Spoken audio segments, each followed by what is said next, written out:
वक्रतुंड महाकाय सूर्यकोटी समप्रभ निर्विघ्नं कुरु मे देव सर्वकार्येषु सर्वदा।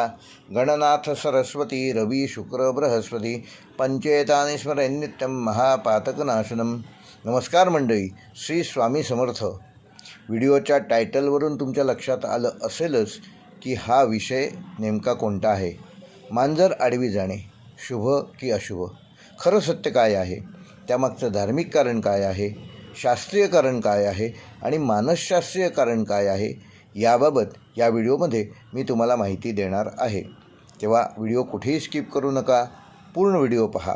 आणि जे आमच्या चॅनलवर पहिल्यांदाच हा व्हिडिओ किंवा कुठलाही व्हिडिओ बघत असतील तर कृपया चॅनल सबस्क्राईब करा आणि बेल आयकॉन प्रेस करा, जेणेकरून येणाऱ्या प्रत्येक व्हिडिओचं नोटिफिकेशन यूट्यूबकडून आपोआप आपल्याला मिळेल। चला तर मग व्हिडिओला सुरुवात करूया। आपण कुठे महत्त्वाच्या कामासाठी निघालो असताना अचानक एखादं मांजर आपल्यासमोरून आडवं निघून जातं।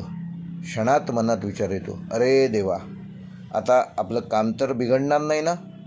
मग खरंच मांजर आडवी जाणं अशुभ असतं का हो? की हा फक्त एक गैरसमज आहे?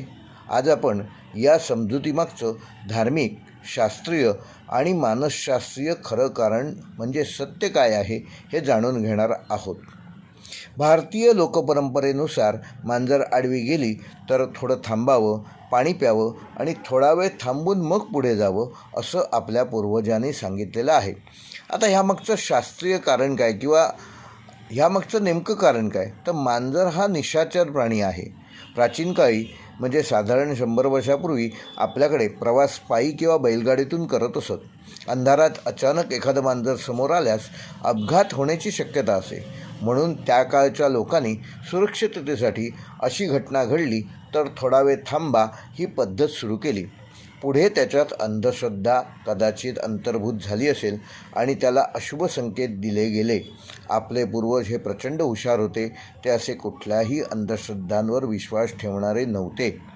आता धर्मग्रंथात ह्याबाबत काय उल्लेख आहे ते बघूया। तर आपले वेद, आपली पुराणं आणि आपले धर्मग्रंथ याबाबत कुठेही असा स्पष्टपणे उल्लेख नाही की मांजर आडवी गेली तर अशुभ मानावं, असा कुठल्याही धर्मग्रंथामध्ये उल्लेख नाही। म्हणजे ह्याला कुठलाही धार्मिक धर्मशास्त्रीय आधार नाही।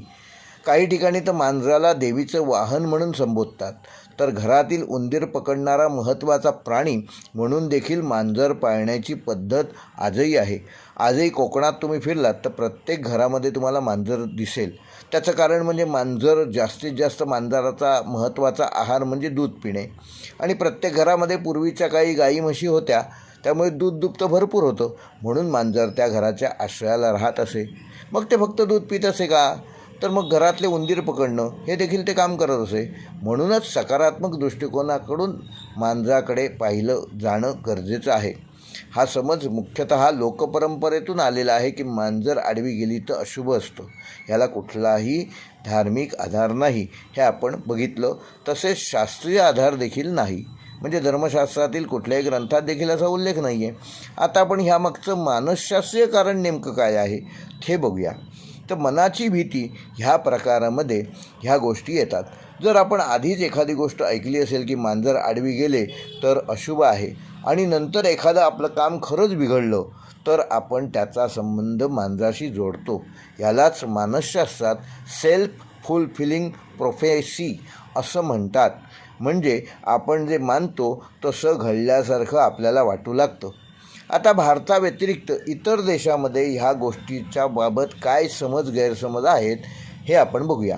तर काही पाश्चिमात्य देशांमध्ये काळी मांजर ही अशुभ मानली जाते, पण इंग्लंडमध्ये काळी मांजर शुभ मानतात। जपानमध्ये तर मांजर हे सौभाग्याचं प्रतीक मानलेलं आहे।